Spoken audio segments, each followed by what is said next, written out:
Assalamualaikum warahmatullahi wabarakatuh. Kami dari kelompok 14 hari ini akan mempresentasikan tentang pendekatan, strategi, metode, teknik, taktik, dan model dalam pembelajaran.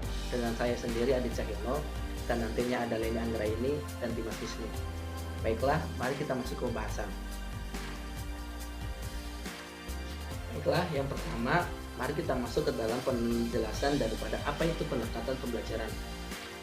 Pendekatan pembelajaran dapat diartikan sebagai titik tolak atau sudut pandang kita terhadap proses pembelajaran yang merujuk pada pandangan tentang terjadinya suatu proses yang sifatnya itu masih sangat umum. Di dalamnya mewadahi, menginspirasi, menguatkan, dan melatari metode pembelajaran dengan cakupan teoritis tertentu, atau bisa juga disebut dengan rancangan atau kebijaksanaan dalam memulai serta melaksanakan suatu pembelajaran. Yang kedua adalah pengertian daripada strategi pembelajaran. Strategi pembelajaran sendiri dapat diartikan secara sempit sebagai cara sistematis yang dipilih dan digunakan seseorang pembelajar untuk menyampaikan materi pembelajaran sehingga memudahkan pembelajar mencapai pembelajaran tertentu. Sedangkan arti secara luasnya yaitu dapat dikatakan bahwa strategi pembelajaran haruslah mengandung penjelasan tentang metode atau prosedur dan teknik yang digunakan selama proses pembelajaran berlangsung. Dalam makna yang lebih sederhana, bisa dikatakan juga yaitu bahwa strategi pembelajaran adalah siasat atau kiat yang sengaja direncanakan oleh guru. Sekarang yang ketiga adalah pengertian daripada metode pembelajaran. Metode pembelajaran dapat diartikan sebagai cara yang digunakan untuk mengimplementasikan rencana yang sudah disusun dalam bentuk kegiatan nyata dan praktis untuk mencapai tujuan pembelajaran. Strategi pembelajaran merupakan a plan of operating achieving something, sedangkan metode adalah a way of achieving something, menurut Dinas Senjaya tahun 2008. Terdapat beberapa metode pembelajaran yang dapat digunakan untuk mengimplementasikan strategi pembelajaran, di antaranya ceramah, diskusi, demonstrasi, simulasi, dan sebagainya. Pengertian yang selanjutnya atau yang keempat yaitu tentang teknik pembelajaran. Teknik pembelajaran dapat diartikan sebagai cara yang dilakukan seseorang dalam mengimplementasikan suatu metode secara spesifik. Selain itu, teknik pembelajaran juga dapat bermakna sebagai jalan atau alat atau media yang digunakan guru untuk mengarahkan kegiatan peserta didik ke arah tujuan yang ingin dicapai. Itu menurut Gerlach Kennedy tahun 1980. Selanjutnya, pengertian yang kelima adalah taktik pembelajaran. Taktik pembelajaran merupakan gaya seseorang dalam melaksanakan metode atau teknik pembelajaran tertentu yang sifatnya individual. Dalam gaya belajar atau taktik pembelajaran ini akan tampak keunikan atau kekhasan daripada guru ataupun pembelajar. Kenapa? Karena sesuai dengan kemampuan, pengalaman, dan tipe kepribadian dari mereka masing-masing. Nah, dalam taktik ini, pembelajaran akan menjadi sebuah ilmu sekaligus juga seni atau kiat, merujuk daripada tadi, dari sifat kepribadiannya, tipenya, pengalamannya, dan sebagainya. Oke, mungkin segitu saja penjelasan dari saya. Selanjutnya akan dijelaskan oleh Dimas Wisnu. Terima kasih. Saya akan menjelaskan model pembelajaran apabila antara pendekatan, strategi, metode, teknik, dan bahkan taktik pembelajaran sudah terangkai menjadi satu kesatuan yang utuh, maka terbentuklah apa yang disebut dengan model pembelajaran. Model pembelajaran pada dasarnya merupakan bentuk pembelajaran yang tergambar dari awal sampai akhir yang disajikan secara khas oleh guru. Dengan kata lain, model pembelajaran itu merupakan bungkus atau bingkai dari penerapan suatu pendekatan, metode, dan teknik pembelajaran. Lalu ada penerapan pendekatan pembelajaran. Yang pertama ada pendekatan ekspositori, yang menekankan pada penyampaian informasi yang disampaikan sumber belajar kepada warga belajar, sehingga materi dapat disampaikan sampai tuntas. Lebih tepat, digunakan apabila jenis bahan belajar yang bersifat informatif, yaitu berupa konsep-konsep dan prinsip dasar yang perlu dipahami warga belajar secara pasti. Digunakan apabila jumlah warga belajar dalam kegiatan belajar itu relatif banyak, cenderung berpusat pada sumber belajar dengan memiliki ciri-ciri sebagai berikut. Yang pertama, adanya domisili sumber belajar dalam pembelajaran. Yang kedua, Bahan belajar terdiri dari konsep-konsep dasar atau materi yang baru bagi warga belajar. Yang ketiga, materi lebih cenderung bersifat informasi. Lalu yang keempat, terbatasnya sarana pembelajaran. Lalu ada langkah-langkah penggunaan pendekatan ekspositori. Yang pertama ada sumber belajar menyampaikan informasi mengenai konsep, prinsip-prinsip dasar, serta contoh-contoh konkretnya. Lalu yang kedua ada pengambilan kesimpulan dari keseluruhan pembahasan, baik dilakukan oleh sumber belajar atau warga belajar atau bersama antara sumber belajar dengan warga belajar. Selanjutnya ada pendekatan inquiry. Istilah inquiry mempunyai kesamaan konsep dengan istilah lain seperti discovery, problem solving, dan reflective thinking, di mana dalam penerapannya yaitu berusaha untuk memberikan kesempatan kepada warga belajar untuk dapat belajar melalui kegiatan pengajuan berbagai permasalahan secara sistematis, sehingga dalam pembelajaran lebih berpusat pada keaktifan warga belajar. Adapun langkah secara keseluruhan mulai dari perencanaan sampai evaluasi tentang penggunaan pendekatan inquiry adalah sebagai berikut. Yang pertama ada kegiatan pemberian dorongan, lalu yang kedua ada kegiatan penyampaian rencana program pembelajaran, lalu yang ketiga ada proses inquiry. Pelaksanaan pembelajaran dapat mengikuti langkah-langkah sebagai berikut.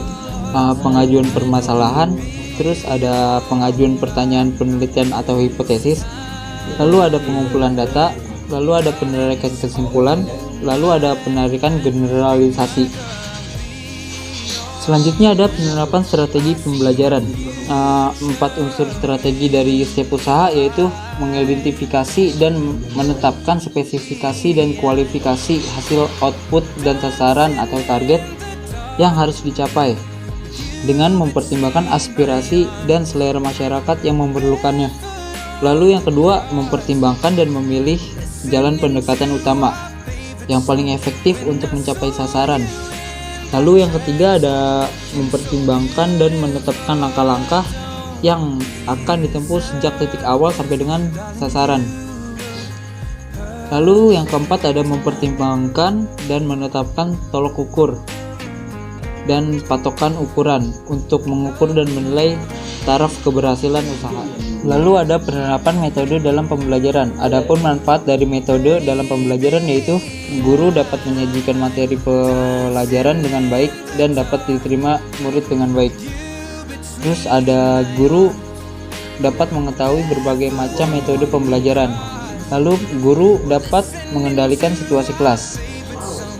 Adapun metode-metode pembelajaran yaitu metode ceramah, diskusi, demonstrasi, ceramah plus, resitasi atau resum, percobaan, karya wisata, latihan keterampilan, mengajar beregu, mengajar sesama teman, pemecahan masalah, perancangan, bagian, global, dan discovery. Teknik dalam pembelajaran merupakan penjelasan dan penjabaran suatu metode pembelajaran. Maka sudah tentu bahwa kutipan definisi teknik tersebut perlu dilengkapi dengan pijakan pada metode tertentu. Teknik dalam pembelajaran bersifat taktis dan cenderung bernuansa siasat. Kemudian ada penerapan taktik dalam pembelajaran. Dasar pemikiran pendekatan taktik, penggunaan pendekatan taktik dalam pembelajaran permainan seperti halnya dalam invention games didasari atas beberapa hal yaitu ketertarikan dan kegembiraan, pengetahuan sebagai upaya pemberdayaan, dan transfer pemahaman dan penampilan melalui bermain. Kemudian ada model dalam pembelajaran. Pengertian model pembelajaran make a match. Model pembelajaran ini dikembangkan oleh Lord Juran pada tahun 1994. Pada model ini siswa diminta mencari pasangan dari kartu. Menurut Tarmizi menyatakan bahwa model pembelajaran make a match artinya siswa mencari pasangan, setiap siswa mendapat sebuah kartu, 3 soal atau jawaban, lalu secepatnya mencari pasangan yang sesuai dengan kartu yang ia pegang. Penerapan model ini dimulai dengan teknik yaitu siswa disuruh mencari pasangan kartu yang merupakan jawaban atau soal sebelum batas waktunya. Siswa dapat mencocokkan kartunya, diberi poin.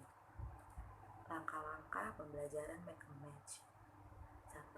Guru menyiapkan beberapa kartu yang berisi beberapa konsep atau topik yang cocok untuk sesi review. Yang kedua, setiap siswa mendapat satu kartu dan memikirkan jawaban atau soal dari kartu yang ia pegang. Yang ketiga, siswa mencari pasangan yang mempunyai kartu yang cocok dengan kartunya. 4. Siswa yang dapat mencocokkan kartunya sebelum batas waktu diberi poin. 5. Setelah satu babak kartu dikocok lagi agar tiap siswa mendapat kartu yang berbeda. Yang terakhir yaitu kesimpulan. Adapun tahap-tahap pelaksanaan model pembelajaran yang dilakukan oleh guru. Yang pertama, tahap persiapan. Guru membagi siswa menjadi 3 kelompok siswa. Kelompok pertama merupakan kelompok pembawa kartu-kartu berisi pertanyaan. Kelompok kedua, kelompok yang membawa kartu-kartu berisi jawaban. Dan yang ketiga, berfungsi sebagai kelompok penilai. Aturlah posisi kelompok-kelompok tersebut sedemikian rupa sehingga berbentuk huruf U. Upayakan kelompok pertama berhadapan dengan kelompok kedua sebagai tanda agar kelompok pertama dan kedua bergerak mencari pasangannya masing-masing sesuai pertanyaan atau jawaban yang terdapat di kartunya. Berikan kesempatan pada mereka untuk berdiskusi. Diskusi dilakukan oleh siswa yang membawa kartu yang berisi jawaban. Yang terakhir ada penampilan hasil. Pasangan yang telah terbentuk wajib menunjukkan pertanyaan dan jawaban kepada kelompok penilai. Kelompok penilai kemudian membaca apakah pasangan pertanyaan jawaban itu cocok atau tidak. Setelah selesai penilaian dilakukan, aturlah sedemikian rupa kelompok pertama dan kelompok kedua bersatu, kemudian memposisikan dirinya menjadi kelompok penilai. Sementara kelompok penilai pada sisi pertama dibagi menjadi 2 kelompok. Sebagian anggota memegang lembar pertanyaan dan sebagian lagi memegang lembar jawaban. Kemudian posisikan mereka seperti huruf U. Guru kembali membunyikan peluitnya, kemudian memegang kartu pertanyaan dan jawaban bergerak mencari pasangannya. Maka setiap pasangan menunjukkan hasil kepada kelompok penilai. Aturlah posisi kelompok-kelompok tersebut sedemikian rupa sehingga berbentuk huruf U. Upayakan kelompok pertama berhadapan dengan kelompok kedua. Kemudian ada tahap penyampaian. Jika masing-masing kelompok telah berada di posisi yang telah ditentukan, maka guru membunyikan peluit sebagai tanda agar kelompok pertama dan kedua bergerak mencari pasangannya masing-masing sesuai pertanyaan atau jawaban yang terdapat di kartunya. Berikan kesempatan pada mereka untuk berdiskusi. Diskusi dilakukan oleh siswa yang membawa kartu yang berisi jawaban. Yang terakhir ada penampilan hasil. Pasangan yang telah terbentuk wajib menunjukkan pertanyaan dan jawaban kepada kelompok penilai. Kelompok penilai kemudian membaca apakah pasangan pertanyaan jawaban itu cocok atau tidak. Setelah selesai penilaian dilakukan, aturlah sedemikian rupa kelompok pertama dan kelompok kedua bersatu, kemudian memposisikan dirinya menjadi kelompok penilai. Sementara kelompok penilai pada sisi pertama dibagi menjadi 2 kelompok. Sebagian anggota memegang lembar pertanyaan dan sebagian lagi memegang lembar jawaban. Kemudian posisikan mereka seperti huruf U. Guru kembali membunyikan peluitnya, kemudian memegang kartu pertanyaan dan jawaban bergerak mencari pasangannya. Maka setiap pasangan menunjukkan hasil kepada penilai.